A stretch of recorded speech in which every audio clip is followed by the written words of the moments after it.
नमस्कार, हम किशन। आप देख रहे हैं किशन भोजपुरी न्यूज। खेसारी लाल यादव का लम्बी लम्बी केस आज 13 मिलियन से ऊपर हो गया, क्रॉस कर गया दोस्त।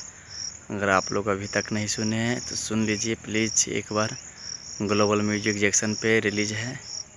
इस गाना को लिखे हैं अजय बच्चन जी और म्यूजिक दिए हैं श्याम सुंदर जी और गाए हैं खेसारी लाल यादव जी और प्रियंका जी का डुएट सॉन्ग है। आप लोग अगर नहीं सुने तो प्लीज़ जाइए ग्लोबल म्यूजिक जैक्सन पे, आप लोग सुनिए जाकर।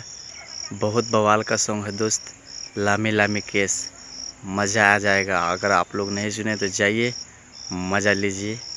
म्यूजिक कमाल का है। खेसारी लाल यादव खुद शंकर जी का रोल लिए हुए हैं। मज़ा आ जाएगा दोस्त, जाइए एक बार ज़रूर देखिए प्लीज़।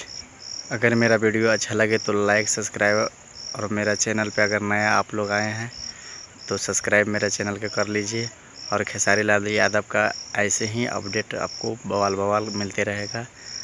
जी हाँ, देखना ना भूलें लामी लामी केस। जी धन्यवाद, मिलते हैं अगले वीडियो में। Love you, thank you so much.